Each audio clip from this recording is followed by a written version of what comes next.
Cynthia Says is a web-based program that allows individuals to test web pages for accessibility. It's free software that's available online at cynthiasays.com. The site is very simple to use. You simply enter the URL of the page you would like to test. For example, we might want to point our high school students to the Internet Public Libraries page designed to help teens with their research and writing projects. But we want to ensure that it's an accessible site.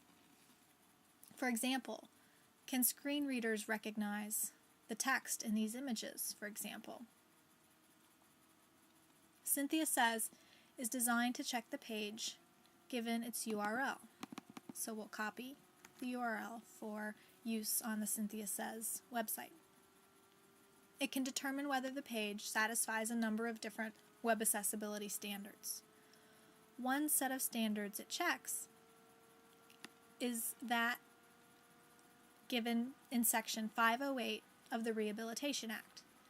An easy checklist of these standards is provided by WebAIM, a site that provides information on web accessibility at webaim.org. Section 508 specifies the following standards for web pages to allow individuals with disabilities equal access to web-based information. A few of these standards I'll talk about just really briefly. For example, appropriate text equivalents or alt tags should be given for non-text elements on a website. Any multimedia elements should contain captions. Documents should be readable without an associated style sheet. Any image maps on a page should be associated with redundant text links. Rows and columns in tables should be identified as such. A number of standards among the 508 standards are in place so that web pages can be read in a logical way by a screen reader for the benefit of individuals with vision impairments, for example. One of the standards also specifies that a text-only page equivalent of a web page should be provided if any of the other standards can't be met. Okay, so let's test our resource page for our high school students against the Section 508 standards. We're just going to put the URL in the box. We can include a number of additional reports in addition to the basic report, which checks each of the standards against the website.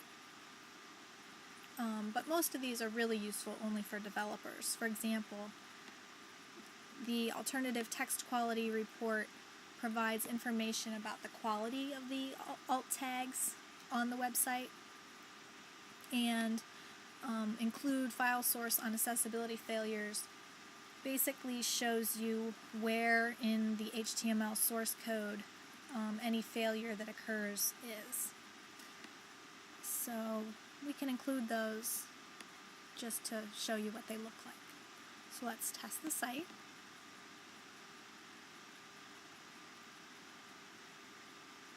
Okay. The results show whether the web page satisfies each of the standards in the verification checklist here. You can see that this page passes the tests, or they weren't applicable because the features tested did not appear on the web page. For example, there weren't multimedia elements on the web page, so this test wasn't applicable. There weren't tables, so it didn't check for row and column headers, for example, and that sort of thing. The page did, however, have all of the alt tags for all of the images on the page, which is great. If we scroll down a little bit, I told you that we might also want to include an alt text quality report, and you can see that some of the suggestions for what makes a good or a bad alt tag for images. And one of the things that was flagged for this page was that there was an alt tag that was too short, shorter than the recommended. 7 to 8 characters in length. And after looking at the code, which I did earlier, the image that's being flagged here is this image, A+, and the alt tag is just, in fact, A+. So in that case, the short alt tag is just fine and informative, irregardless of the fact that it's shorter than 7 characters long. So this is the basic report that matches Section 508 standards to the Internet Public Library's website referred to earlier. Cynthia Says is also able to test a page for a different set of standards, the World Wide Web Consortium's Web Accessibility Standards, and these can be found on the W3C website. The W3C assigns each standard with a priority level, and those assigned priority 1 must be satisfied. Standards assigned priority 2 and 3 have a lesser impact on accessibility. The W3C consortium provides a small set of guidelines, and each guideline is associated with a number of checkpoints that will ensure that the guideline is met. Checkpoints at priority 1 are indicated in red. And you can see, just scrolling through the guidelines, that a number of them are consistent with the standards described in Section 508 of the Rehabilitation Act. We have guidelines, for example, on providing text alternatives,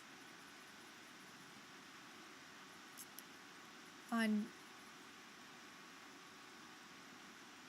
creating tables that transform gracefully, and things like that. But we also have some unique guidelines. For example, Guideline 4 dealing with proper use of language, and Guideline 9 that has to do with designing a site so that it's device independent.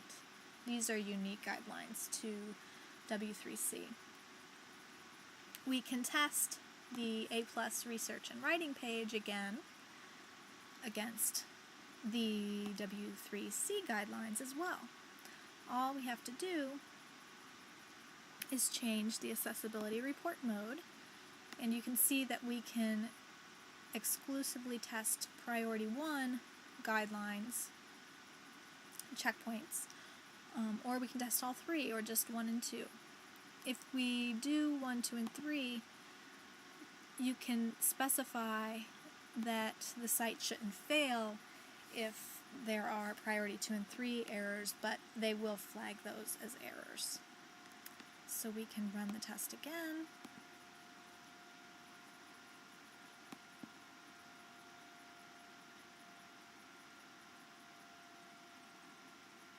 And again, we get a report that lists the guidelines checkpoints on the left and whether it passes that standard or not.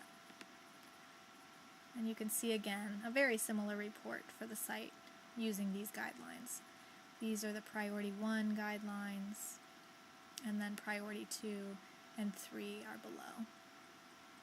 You can see that rather than saying no here, it gives us a warning instead.